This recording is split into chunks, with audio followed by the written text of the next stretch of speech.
Hello and welcome to another episode of Scott Reads Comics.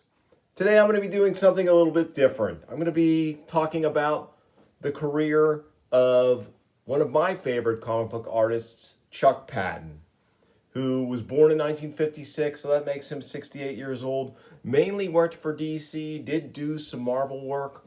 His most famous accomplishment in comics would probably be his revitalization of the Justice League of America in the what was known as the Justice League Detroit era of the comic.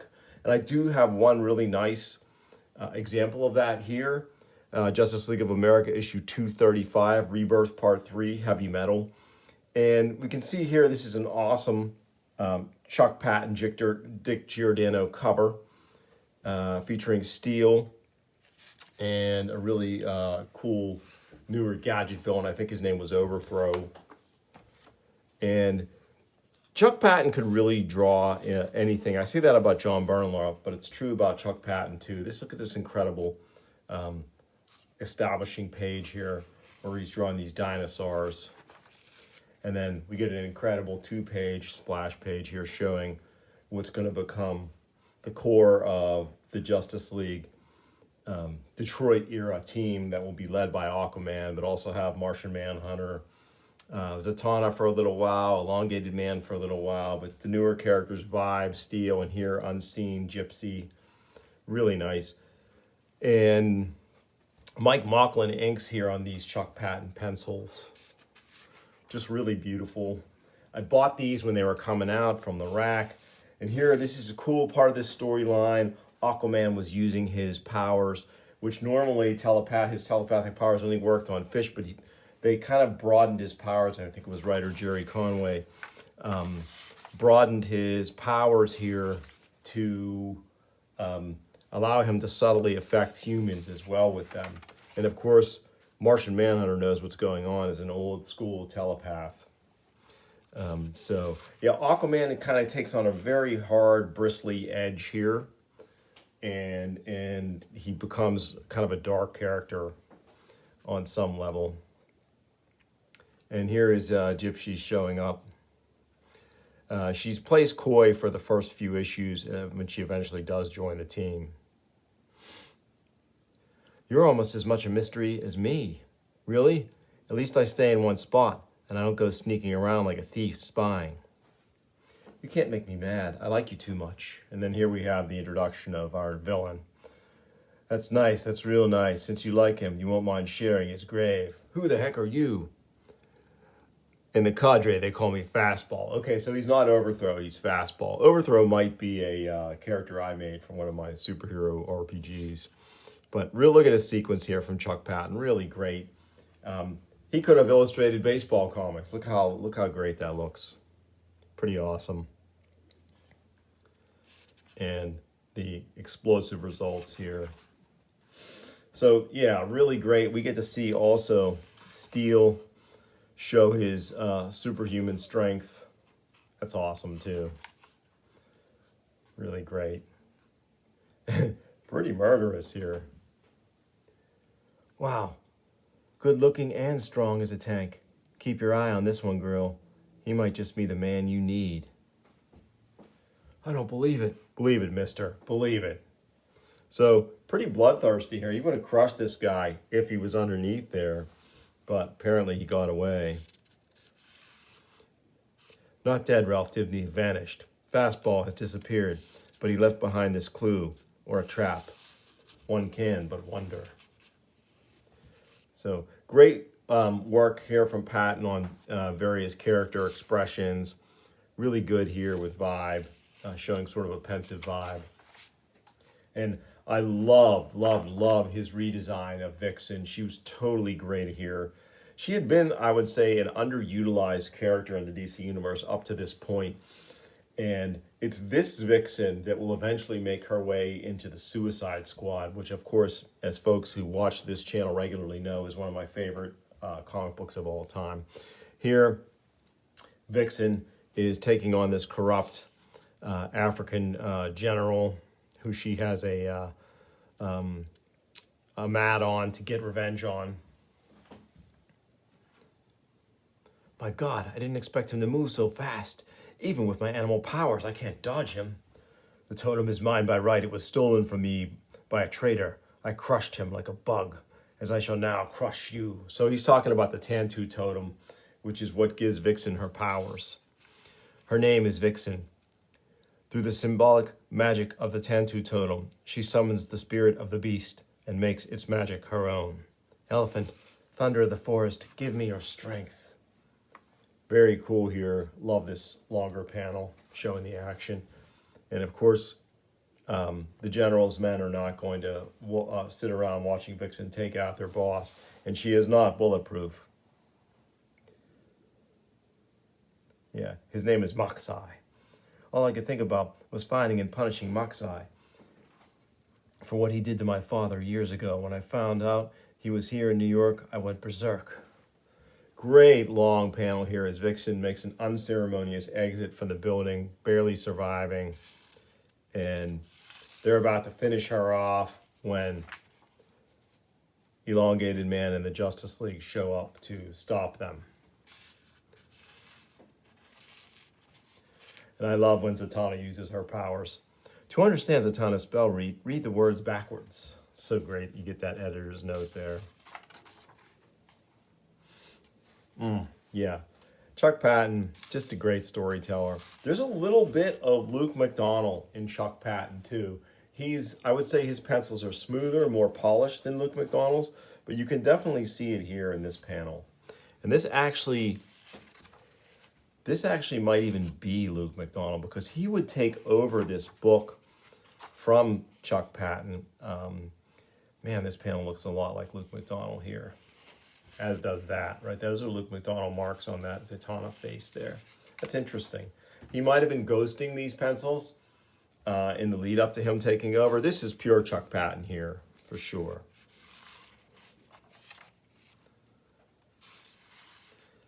So yeah, this is a great little run on Justice League that he did. I think he did the Paragon issue too, which was 10 issues before this. And oh man, maybe one of my favorite parts of this issue is this final, we'll call it another splash page, but this closing page where you get to see the whole cadre assembled. And Jerry Conway's been slowly assembling this team of villains for a while now. I will be pleased to answer any questions, but I must tell you, in all fairness, that the answers are quite irrelevant. I have brought you to this place for one purpose only, to see that you meet your destiny, and your destiny is death. Yes, I don't remember all their names. Like, I forget this guy's name. That's Shrike. I think she actually joins the Suicide Squad and dies. Fastball. I think that might be Shatterfist, but I'm not sure. Black Mask, Crowbar. I'm not sure who this gal is. But really cool. And then part 4, Gypsy Genius, is the next issue. And we have the JLA mailroom.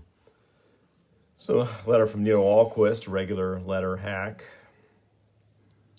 Yeah, so we'll move on. Boy, this is 3 pages of letters. That's great. So the next thing I wanted to go through, featuring Chuck Patton and just showing off more of his incredible artwork, is this incredible 3-part Titans series within a series, 56 through 58. It's sort of a story arc centering around Cyborg, but involving, of course, all the other Titans at the time. And at this point, Perez is gone from the book. He's moved on. I think he's doing Wonder Woman maybe at this point. Or he might be working on the Baxter title. This might be the early months of the Baxter title, and so he does the first, I don't know, half dozen or 10 issues of the Baxter title. Then Crisis is going on, so Perez is off the regular book, the regular newsstand book, no more George Perez. So for 3 issues, we get a spectacular Chuck Patton run featuring the Fearsome Five and Cyborg trying to become human again. And there's great Mike DiCarlo inks. It's Marv Wolfman's story, of course, as he was a mainstay on the title. Look at this Raven. As a kid, I was such a huge Perez fan. And when Perez left the regular book, it was kind of uneven. There was I think there was a couple of Ross Andrews, maybe a Ron Randall. I mean, it was okay, but it wasn't what I was used to with Perez. And this made me feel like, wow, this is good. Like this to me was approaching a Perez level of excellence in terms of detail and figure work. So here they're trying to rescue these minions are trying to break this incredibly dangerous character out of prison. Raven, of course, not in full control of her powers, shows up and loses control. She heals this girl and then leaves. Dr. Clyburn, look at me. I feel so good. It was that lady, Dr. Clyburn. She touched me. She cured me. Oh, my Lord, Karen. George is walking too. That lady, Dr. Clyburn, was she an angel? An angel? Maybe so, Karen. Maybe so. An angel who almost killed those men. So yeah, so Raven, I managed to do some good with her incredible powers, but she's losing control. She's losing her grip. So yeah, this is leading up to her total surrender to Trigon, which is the first 3 or 4 issues of the Baxter series. And we have Jericho now on the team. Changeling, who has a rough relationship with Jericho because he is Deathstroke's son. They're sort of finding their friendship together. And here we have the Fearsome Five. And again, they're trying to grow the team because right now there's only 4 of them. They've pretty much thrown Dr. Light out at this point. So they're looking for more members. And Simon, who I always was freaked out by as a kid because he was so powerful and so just purely evil. Look at these incredible panels here with Donna, Wonder Girl, struggling to keep Nightwing earthward as Simon used his psionic powers to just cancel gravity on him. Just incredible. This is just really good stuff. And here we have Cyborg is ready. He's going to go through the surgery, and meticulous technical aspects of this issue are just beautifully handled by Chuck Patton and Mike DiCarlo. Mike DiCarlo is a really good inker for Chuck Patton. I would say I like these inks over his pencils versus Mike Mauchlin's inks in that Justice League issue we just read, even though I'm a big Mike Mauchlin fan too. I think he's a great inker. Loved his inks on Byrne when you got to ink him, and on Jerry Ordway. Mauchlin inked Byrne on Avengers West Coast, I believe. So they've got Nuke that they freed, and now they have this other character, Jinx. I love the way that he draws Gizmo, too. Really cool. Fearsome Five are just a visually stunning, really fun group of villains and great foils for the Titans. Pretty good, ladies. But once my neural paralyzer's plugged in, you're going to regret. Oh, be quiet. Here we get to see Starfire show off her super strength, which she doesn't show very often, but she clearly has it. She's able to duel Donna with fighting sticks in close combat. I mean, she's smashed her sister through a full-grown tree with her bare hands. I mean, she's powerful. Great shimmer here. Just a great way to leave it here for the next issue. Next up, New York Nightmare. Here's a letter from Cheshire, which is, she was a great Titan villain and eventual lover of Speedy, the Archer, who was a sometime Titan during this period. Next issue, 57 of Tales of the Teen Titans, and we have another Chuck Patton, a Romeo Tungal cover. And here we get the big reveal. Cyborg is human. Or as human, close to human as he's going to be, as these prosthetics are very human-like. And the Titans, of course, are without him. And while the Fearsome Five are again trying to grow their membership, they've got Jinx. They have to figure out how to get her out. And the Titans really don't know at this point that Cyborg's going through this ordeal. And of course, one great thing as a kid that I loved is Corey was naked a lot, and as a 15-year-old, I was okay with that. I was down for that. But here we see that she's in the tub. She stands up, and Nightwing covers are very funny. Here, Cyborg has to go through some really hard rehab. And this is a period of time that's passing. Several weeks have passed because we can see his hair is regrowing. And this gal's really putting him through his paces. And here's Jinx. Really great costume. There's a cool hero clicks for the Jinx character at 28mm miniature. But she doesn't have the headdress. She's just bald. But she has a cool power effect. It's a nice model. Could be used as a sorceress in D&D too. But here we can see the Fearsome Five sort of getting to know each other, or getting to know their new member, I should say, as Simon quickly teaches her the language with his powers. Man, is he powerful. The machinery let me go. Indeed it did, Mammoth, but before I further explain, it would be prudent to let her understand us. I understand your language. What did you do to me? In a moment, Jinx. Gizmo, what do we need to do? Our second recruit must be freed. So the second recruit is going to be this guy, Nuke. And here we have some Titans training. Nightwing sparring with Starfire.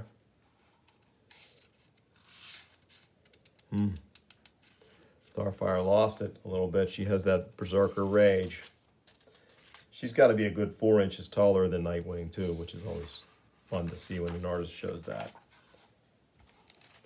Oh, this one has a mask preview pull-out. I'm not sure who draws this. We'll take a quick look. Oh, this is early Mike Chen artwork, and Mike Chen would go on to become a pretty great artist, comic artist, especially in the 90s. He'd do some independent stuff and do some stuff for the big two as well. But these were great toys growing up. I was a little old to get them, so I didn't, but I did enjoy the commercials. And the cartoon was cool, too. And this is Advertising Crisis. That's an incredible issue 7 cover, historic. So they need Dr. Clyburn to help free Nuke, so they show up at Star Labs where Victor happens to be doing his rehab from his surgery. And of course, Gizmo is enough to take him out because he's no longer Cyborg. So they escape. Victor follows, though. And they torture him. They still don't really know who he is. But to get Dr. Clyburn to go along with them to free Nuke. So they're about to become the Fearsome Six.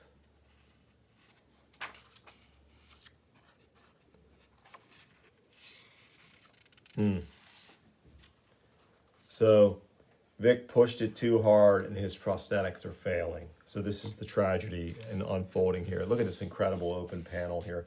The storytelling on these 2 pages is just phenomenal, and Chuck Patton gets all the credit here. The inks are nice, but I mean the Chuck Patton layouts and pencils are really good. Look at that Simon. Scared the heck out of you. Always nice to have all these letters. Titans were always very popular. So the final issue of this 3-issue arc featuring Chuck Patton's incredible artwork. And we have Romeo Tungal inks in the interiors here. And here he is. It's not. I've been calling him Nuke. It's actually Neutron. So it's Neutron. Nuke is from the Squadron Supreme. He also was that Daredevil character too, who from the Born Again arc. Victorious is the title of this one. Look at that, great artwork here. And here we have the really what's now the Fearsome Six. Dr. Light's gone, and they've added 2 really powerful members. Neutron was a Superman villain, so he's powerful. And here, Cyborg savagely attacks Simon, which is what you got to do with that guy because he's so powerful. This might be the point, too, the continuity of this issue, where he is snatched by the Monitor to take part in Crisis on Infinite Earths. I'm talking about Simon because he's one of those original characters who shows up on the Monitor's satellite. And there's Mammoth. He's got her. This is so great. He's got her in a crushing grip. Anyone strong enough to stop Donna could make a buzzard pie out of me. Can't break free. He's stronger than I am. Don't worry, girl. You won't feel the pain much longer. Mammoth's gonna... Excuse me, jerk. Simba say, back off. One good throw deserves another. So that's pretty incredible as Changeling in his elephant form actually sends Mammoth through 2 ships. What a great panel here. I love it. Just this is the pinnacle superhero artwork here. Just communicating absolutely awesome scenes of comic book violence in these tiny panels, really selling it, really telling the story. And the tragedy, of course, unfolding away from the battle as Vic's prosthetics are failing and he's going to have to undergo another surgery. Love this way Neutron's powers are shown here. Really cool.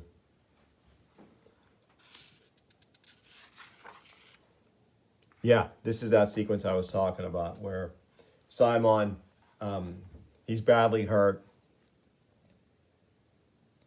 and his mental powers are failing. He's about to die. What happened to me? I'm no longer in the Hudson. I demand an answer. Where am I? Who are you? I am Harbinger, and you are aboard the Monitor's satellite. 3 months from now shall begin the crisis on Infinite Earths. I need you, or this universe and all others will be destroyed. Continued in the pages of Crisis on Infinite Earths. This might be the first time we actually see Harbinger, because originally when they show up on the satellite, she's Lila. She's in her robed form. This is her powered up form, Harbinger. Back to Vic's crisis.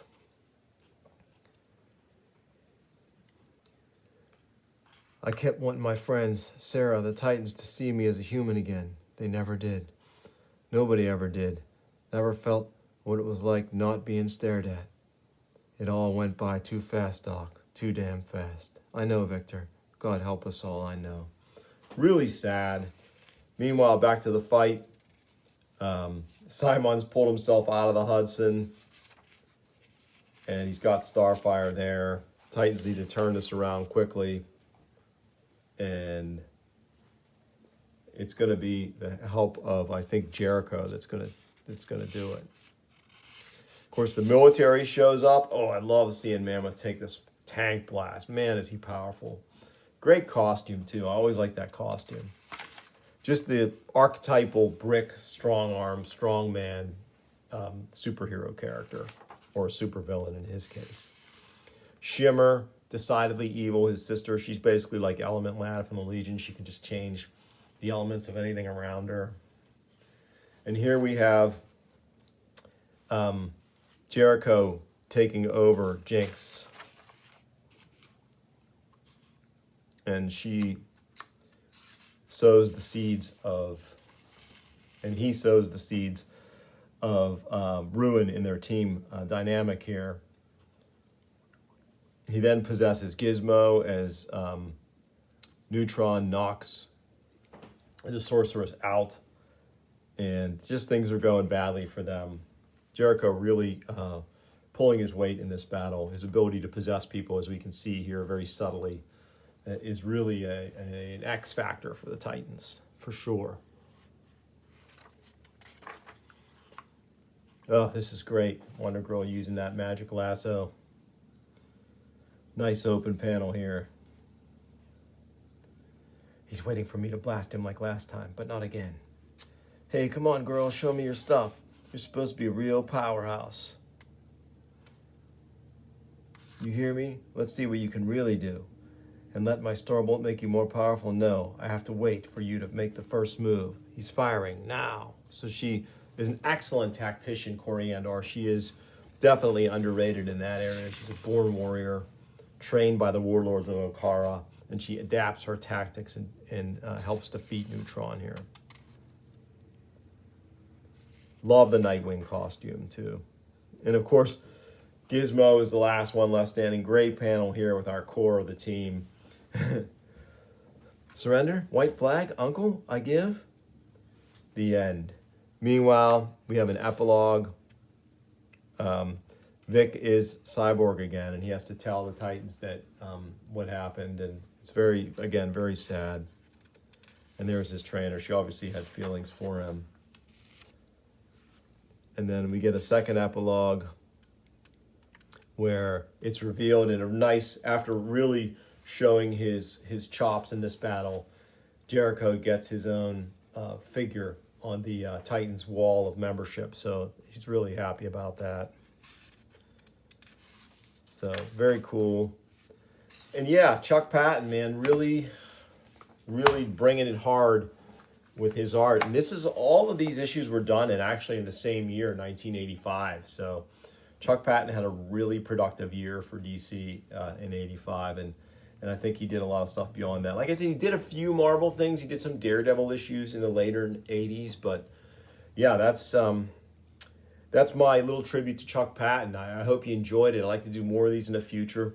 If you did enjoy it, please like and subscribe. Tell your friends. I'll bring you more soon on Scott Reads Comics. Thanks for watching.